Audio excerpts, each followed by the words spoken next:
आज की कहानी का टाइटल है द ग्रेट रिवलरी। रिवलरी का मतलब होता है प्रतिद्वंद्विता या प्रतिस्पर्धा या विरोध। तो एक बड़ा विरोध या एक बड़ा प्रतिद्वंद्विता है ना। अगर आप इंग्लिश अच्छे से सीखना चाहते हैं तब आपका हमारे चैनल लर्न एकेडमिया पर स्वागत है। इस वीडियो में हम ग्रामर के कुछ रूल्स और साथ ही साथ इम्पोर्टेंट वोकेबलरी सीखेंगे। इम्पोर्टेंट वोकेबलरी आपको वीडियो के अंत में मिल जाएगी। देखते हैं आगे स्टोरी में। आई एम अ हॉर्स, मैं एक घोड़ा हूँ। अनाउंस, घोषणा की या ऐलान किया किसने? रेग ने। रेग घोड़े का नाम है। I am a Naval animals, मैं एक नवल का मतलब होता है मतलब एक ऐसा व्यक्ति जो अच्छे कुल से आता हो, कुलीन जानवर हूँ। मैं एक कुलीन जानवर हूँ। आई गो टू वार, मैं युद्ध में जाता हूँ। बड, BUD बड एक नाम है। द डंकी, बड गधा। स्नोर्ड, स्नोर्ड का मतलब होता है नाक में को बोलना है ना। नाक में बोला।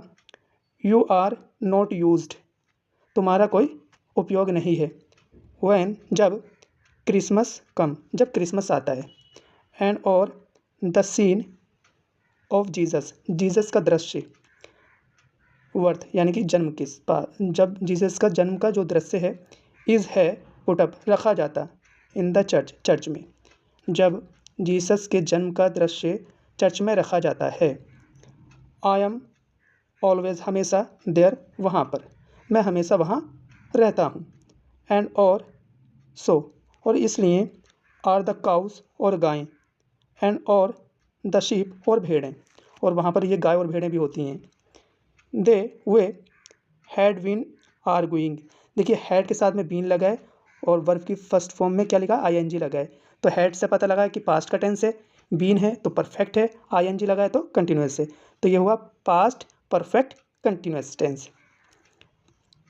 अबाउट, बारे में। दिस, इसके। फॉर क्विट है ना। फॉर क्विट का मतलब होता है बिल्कुल या सभी। ए फ्यू डेज, कुछ दिनों से।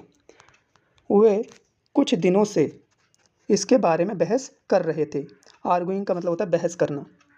द साउंड यानी कि आवाज़। ऑफ देयर नेइंग, नेइंग का मतलब होता है हिनहिनाना। द साउंड ऑफ देयर नेइंग, उनके हिनहिनाने की आवाज़। एंड और ब्रेइंग, ब्रेइंग का मतलब होता है रंभ्याना, और उनके रंभ्याने की आवाज़। हैड डिस्टर्ब, परेशान कर रही थी। द बेबी, बच्चे को। ह्यूज स्लीप, बच्चे ह्यूग की नींद को। तो देखिए यहाँ पर देखें, द साउंड का मतलब होता है आवाज़। ऑफ देयर नेइंग, उनकी हिनहिनाने की। एंड ब्रेयर, और रंभ्याने की। हैड डिस्टर्ब, हैड के साथ वर्ब की थर्ड फॉर्म लगी है तो ये सेंटेंस हो गया। हैड से पता लगता है पास्ट का है, डिस्टर्ब थर्ड फॉर्म है तो पास्ट परफेक्ट टेंस है। परेशान कर रही थी बेबी ह्यूग्स की नींद को। एंड और ही वाज, वह था। हॉलरिंग, हॉलरिंग माने चिल्ला रहा, लाउडली जोर से। और वह जोर से चिल्ला रहा था। कौन? वो बच्चा Hughes. Mrs Amber, the baby's mother, बच्चे की माँ। मिसिज अंबर, बच्चे की माँ। कम, आई। चार्जिंग, चार्ज करने के लिए, आउट, बाहर। With a rolling pin, rolling pin का मतलब होता है बेलन के साथ है ना। मिसिज अंबर, बच्चे की माँ, बेलन लेकर उन्हें चार्ज करने के लिए आई। नाउ, अब। यू टू, तुम दोनों। जस्ट शट अप, चुप हो जाओ। तुम दोनों अब चुप हो जाओ। और का मतलब या। I am going to thrash you, I am going, मैं जा रही हूँ, टू थ्रेस यू, तुम्हें पीटने, नहीं तो मैं तुम्हें पीट दूंगी, इस सेंस में है। शी, वह। अनाउंस्ड, घोषणा की, उसने घोषणा की।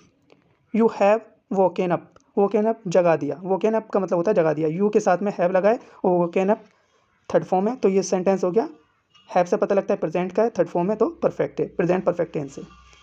लिटिल ह्यूज, ह्यूग को, तुमने छोटे ह्यूग को जगा दिया है। एंड और आई कैन डू नथिंग, और मैं कुछ नहीं कर सकती। वाइल, जब तक। यू, तुम। किक अप, सक ए रैकेट, सक ए रैकेट का मतलब होता है शोर मचाना, जब तक तुम शोर मचा रहे हो तब तक मैं कुछ भी नहीं कर सकती, ये मालकिन कह रही है। देयर, वहाँ पर। वाज, था। कंप्लीट, पूरी तरह से। साइलेंस, सन्नाटा। इन द स्टेबल, स्टेबल का मतलब होता है अस्तबल में, अस्तबल में पूरी तरह से सन्नाटा छाया हुआ था। एज सून एज जैसे ही शी वह वेंट बैक वापस गई, द टू रियलाइज उन दोनों ने महसूस किया या एहसास किया, दे वे वर रियली सिली। रियली का मतलब होता है सचमुच में या वास्तव में, सिली मूर्ख हैं या ना समझें। उन्हें एहसास हुआ कि वे वास्तव में मूर्ख हैं। दे वे बोथ दोनों हैड टू वर्क काम करना पड़ा। हैड टू का मतलब होता है कोई काम को करना पड़ा। उन दोनों को काम करना पड़ा ऑन द फार्म खेत पर, और वे दोनों खेत पर काम करने लगे या उन दोनों को खेत पर काम करना पड़ा। ये कहानी यहाँ पर कंप्लीट होती है। मिलेंगे नेक्स्ट वीडियो में।